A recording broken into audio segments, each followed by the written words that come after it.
again, I want to congratulate the 17th year for actually having this commemorative Martin Luther King Peace March.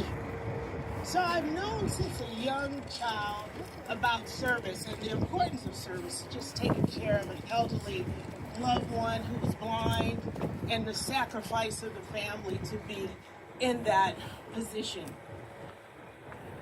But as a former student of Spelman's College in Atlanta, Georgia, I had the privilege to become acquainted with the King family.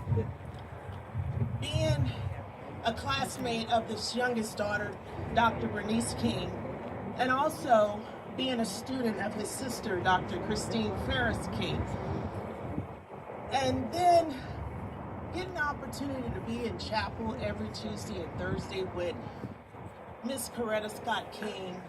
And it was just very evident to me that even though Dr. King had since passed on, his presence was just woven into the fabric of our being. And Dr. King, being my Morehouse brother, just got so familiar with them. And so one of the things that I just want to impress upon you is that as I began to consider and being a resident of the High Desert for the past 35 years, I thought about just the impact that Dr. King had on his community and on others. And one of the things that I thought to myself, what more is a way to honor Dr. King's legacy? I didn't consider having a parade with pageantry, and not to say it doesn't have its value, or a peace march, or a prayer breakfast or anything. I consider that also of significance. But when I think about Dr. King's courageous mind and calm spirit, and the leadership that it took for him to be in the streets and organize and take on leadership for marches in which he was subject, and all those present, to racial epithets, nasty slurs, and even threats to his physical body. I thought this would be a time and a day to commemorate and have a seriousness of mind, to be uplifting to the community. Amen. To bring us all together across this high desert, not just the city of Victorville, but also Hesperia, Adelanto, Apple Valley, and all the growing communities.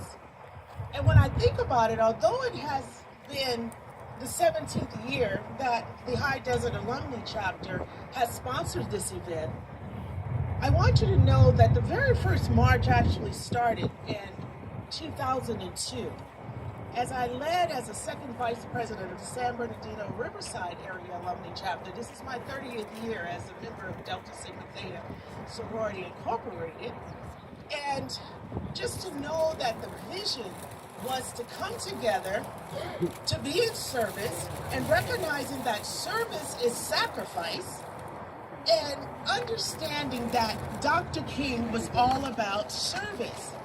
And the thing that impresses me the most is that he said, service, everyone can be great, because being great is that you give and you have the privilege of helping others. And so I challenge all of you with this march to continue on. I didn't start the march for acknowledgement or any type of personal gain, but again, to see the diversity that I see here, to uplift and to be able to edify diversity, equity, and inclusion. And I continue to also challenge you, because my dream was actually larger. I envision us going even across the overpass right here to your left and my right. But I still thank the city of Victorville for being so welcoming, so supportive of us having this Peace March, and to see that it continues today. I challenge each and every one of you to, one, serve, and to make it even greater. But when we think of how safe it was for us to walk here to this place, and that we didn't have to be subject to any threats to our physical harm, we're blessed. So I thank you. I urge you again to continue to be a part of this Peace March. Tell your friends. And I see the numbers are still great, and I see an even greater sea of people. And again, I want to say thank you to the city of Victorville. I want to say thank you to the sorority. And again, thank you for Dr. King's tree.